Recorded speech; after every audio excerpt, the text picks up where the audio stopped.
देखिए next concept है हमारा सरकम सेंटर। सरकम सेंटर क्या होता है ट्रायंगल का, इसकी डेफिनेशन देखिए पहले। Circumcentre of a triangle is point of intersection of perpendicular bisectors of sides of triangle. ये इसकी डेफिनेशन। किसी भी ट्रायंगल का सरकम सेंटर क्या होता है, उस ट्रायंगल की जो साइड्स है उनके परपेंडिकुलर बाइसेक्टर्स ले लीजिए। जैसे ये मान लेता हूँ कि ट्रायंगल है एबीसी। अब अगर मैं इसमें बीसी का परपेंडिकुलर बाइसेक्टर ड्रॉ करूं इस तरह से, ये बीसी का मान लेते हैं परपेंडिकुलर बाइसेक्टर है। ये वाला इसका मिड पॉइंट था और ये इसमें परपेंडिकुलर भी है। तो ये बीडी, ये जो हमारे पास बीसी है, ये इसका परपेंडिकुलर बाइसेक्टर हमने ड्रॉ किया। इसी तरह से इस साइड एसी का भी अगर परपेंडिकुलर बाइसेक्टर ड्रॉ कर ले, ये वाला पॉइंट ऑफ इंटरसेक्शन है इन दोनों परपेंडिकुलर बाइसेक्टर्स का।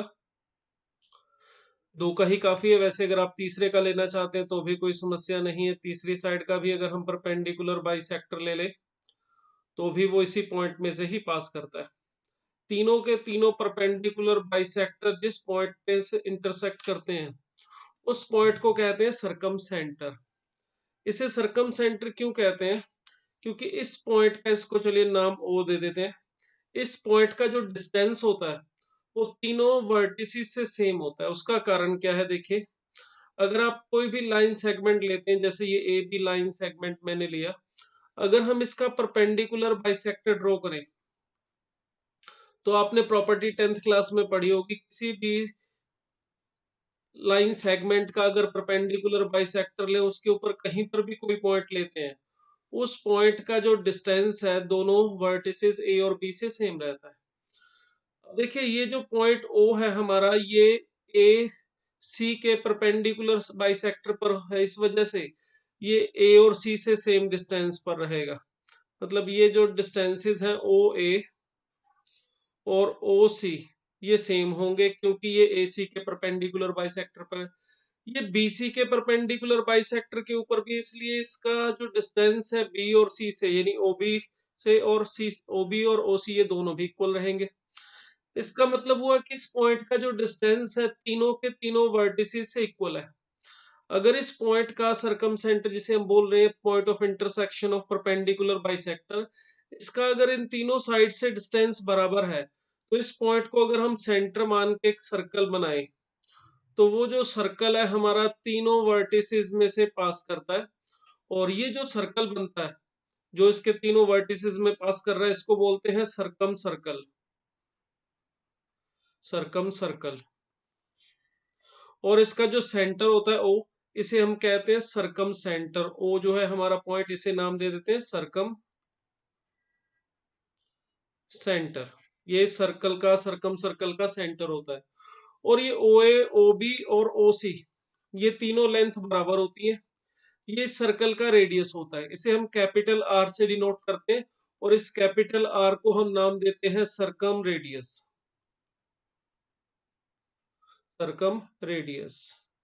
तो किसी भी ट्रायंगल का सरकम रेडियस क्या होता है? वो सर्कल जो उस ट्रायंगल को सरकमस्क्राइब करता है, उस सर्कल का सेंटर जो होता है उसे सरकम सेंटर कहते हैं।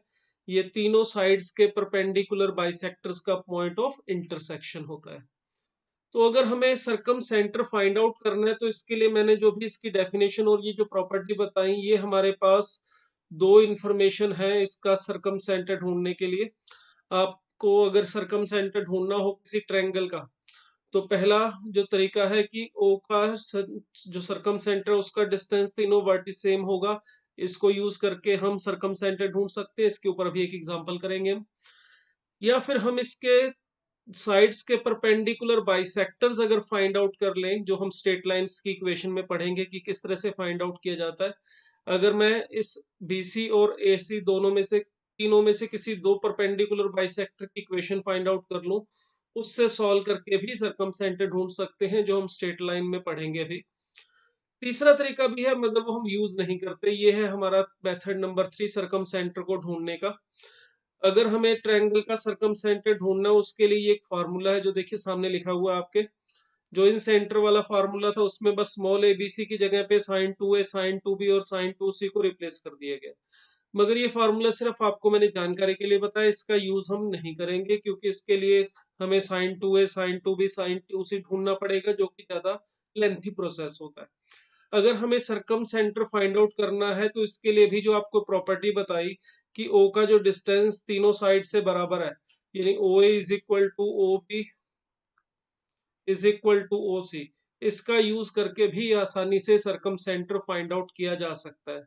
जैसे अभी ये एग्जांपल ले रहे हैं एक छोटा सा, देखिए हमें ट्रायंगल के तीनों वर्टिसेस के कोऑर्डिनेट दे दिए गए हैं 1,2, 2,3 एंड 3,1। अब हमें कहा गया है कि इसका सरकम सेंटर फाइंड आउट करो ट्रायंगल का। तो इसके लिए देखिए मान लेते हैं कि सरकम सेंटर के जो कोऑर्डिनेट है वो अल्फा कोमा बीटा है। अब ये सरकम सेंटर अगर मुझे फाइंड आउट करना है, अल्फा बीटा फाइंड आउट करना है, तो सिंपल सा लॉजिक है, इसके लिए मुझे अल्फा और बीटा में दो इक्वेशन की जरूरत पड़ेगी। और वो दो इक्वेशन कहाँ से आएंगी? वो दो इक्वेशन आएंगी O A is equal to O B is equal to O C से। अगर ये सरकम सेंटर है तो अभी आपको बताया इसका तीनों साइड से जो डिस्टेंस, तीनों वर्टिसेस से जो डिस्टेंस है वो सेम होगा, क्योंकि ये इस सर्कल का जो इस ट्रायंगल को सरकमस्क्राइब करता है ये उसका सेंटर है। और ये तीनों पॉइंट सर्कल के वर्ड्स सरकमफ्रेंस पर है तो इनका सेंटर से डिस्टेंस इक्वल होगा। अगर ये ओ ए ओ बी और ओ सी इक्वल है तो डेफिनेटली इनका स्क्वायर भी इक्वल होगा। स्क्वायर इसलिए कर रहे हैं ताकि डिस्टेंस फॉर्मूले में स्क्वायर रूट ना लेना पड़े। ओ ए देखिए ये हमें मिलेगा अल्फा माइनस 1 का स्क्वायर प्लस बीटा माइनस 2 का स्क्वायर। इसी तरह से ओ बी को देखें तो ये हमें मिल जाएगा अल्फा माइनस 2 का स्क्वायर प्लस बीटा माइनस 3 का स्क्वायर। और इसी तरह से ओसी को लेते हैं तो यहां से हमें मिल जाएगा अल्फा माइनस 3 का स्क्वायर प्लस बीटा माइनस 1 का स्क्वायर, बीटा माइनस 1 का स्क्वायर। अब देखिए अल्फा और बीटा में दो इक्वेशन बनाने के लिए पहले मैं ओ ए और ओ बी को इक्वेट कर लेता हूँ, ओ ए स्क्वायर ओ बी स्क्वायर को। तो स्क्वायर खोलने पर देखिए ये alpha square plus beta square minus 2 alpha minus 4 beta plus 5, ये हमें ओ ए स्क्वायर मिलेगा। इसी तरह से ओ बी स्क्वायर को इसको सिंप्लीफाई करेंगे तो स्क्वायर खोलने पर ये alpha square plus beta square minus 4 alpha minus 6 beta plus 13 ये हमें मिलेगा। अब यहाँ से देखिए अल्फा स्क्वायर और बीटा स्क्वायर को अगर हम कैंसिल कर दें और ये जो टर्म है अल्फा बीटा वाली ने एक तरफ कर ले तो हमें यहाँ पे देखिए मिल जाएगा 2 alpha plus 2 beta is equal to 8, that is alpha plus beta is equal to 4। तो देखिए अल्फा और बीटा में हमें एक इक्वेशन मिल गई है। बस एक इक्वेशन अल्फा और बीटा में और चाहिए, वो हमें दोनों इक्वेशन जो है वो अल्फा और बीटा प्रोवाइड कर देंगे। तो दूसरी इक्वेशन के लिए देखिए मैं O B square is equal to O C square दोनों को इक्वेट करता हूँ। तो ये alpha square plus beta square minus 4 alpha minus 6 beta plus 9 ये मिला था। और जब ओ सी स्क्र को सिंप्लीफाई कर रहे हैं तो देखिए alpha square plus beta square minus 6 alpha minus 2 beta plus 10 ये हमें मिल जाएगा। यहाँ पे 13 था, सॉरी ये जो 9 है यहाँ पे 9 नहीं है, ये 13 है। अब देखिए यहाँ से भी सिंप्लीफाई करके अल्फा स्क्वायर और ये बीटा स्क्वायर कैंसिल होने के बाद हमें यहाँ पे मिल जाएगा 2 alpha minus 4 beta plus 3 is equal to 0। ये देखिए ये दो इक्वेशन हमें मिल गई हैं। बस इन दोनों इक्वेशन को सॉल्व करना है हमें। क्या क्या इक्वेशन मिली है हमें? एक तो alpha plus beta is equal to 4, एक 2 alpha minus 4 beta plus 3 is equal to 0। यही है, एक बार दोबारा भी चेक कर लेते हैं। बिल्कुल ये हमारे पास 2 अल्फा माइनस 4 बीटा प्लस 3, बिल्कुल ठीक। ये दोनों इक्वेशन को सॉल्व करने के लिए देखिए 4 को आप चाहो तो एक तरफ करके लिख देते, दोनों कांस्टेंट टर्म सेम साइड हो जाएंगी तो minus 4 is equal to 0।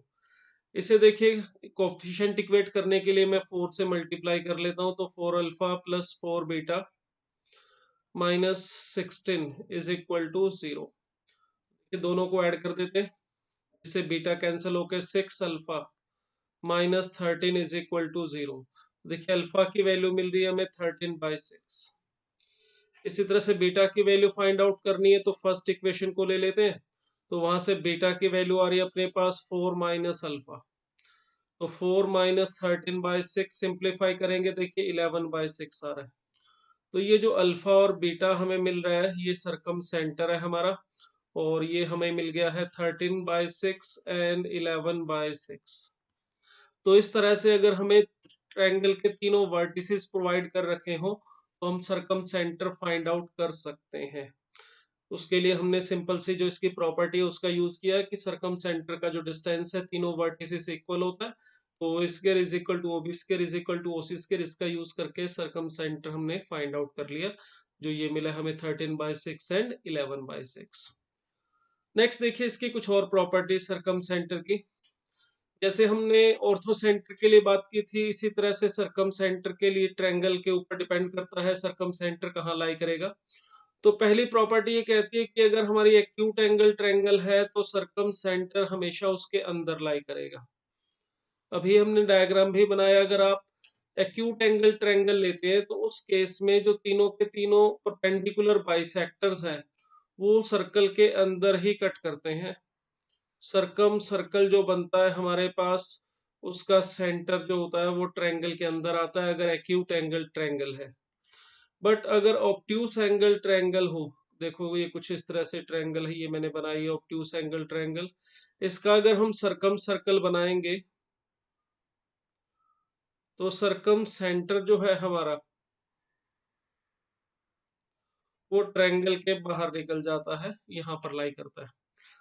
Obtuse angle triangle के अंदर सरकम सेंटर जो है वो आउटसाइड लाई करेगा।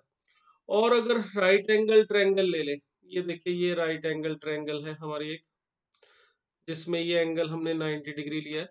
अब अगर ये एंगल 90 डिग्री है, ए को 90 मान लेता हूँ, ये एबीसी ट्रायंगल है, तो इस केस में अगर हम सरकम सर्कल बनाएंगे इस ट्रायंगल का, देखिए तो क्योंकि ये ए राइट एंगल है इस वजह से ये बीसी इस सर्कल का डायमीटर बन जाएगा। अगर बीसी सर्कल का डायमीटर होगा तो जो बीसी का मिड पॉइंट यानी हाइपोटेन्यूज ऑफ ट्रायंगल जो है इसका मिड पॉइंट, ये हमारा सरकम सेंटर होगा। मीन टू से in case of right angle triangle जो हाइपोटेन्यूज का मिड पॉइंट है वही हमारा सरकम सेंटर होता है। तो अगर हमें सरकम सेंटर फाइंड आउट करने के लिए कहा जाए, जैसे अभी हमने किया एग्जांपल, ठीक है, इस एग्जांपल में हमने तीनों साइड तीनों वर्टिसेस हमें दिए थे, तो हमने O square O B square O C square को इक्वेट करके दो इक्वेशन बनाई अल्फा और बीटा में, अल्फा बीटा सरकम सेंटर था उसे फाइंड आउट किया।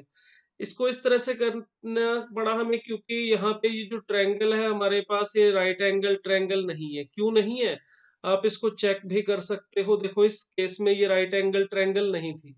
अगर हम ए बी को फाइंड आउट करें, ए और बी जो हमारे पास है इसके कोऑर्डिनेट से हमें ए बी मिल रहा है, ये हमें मिल रहा है √2।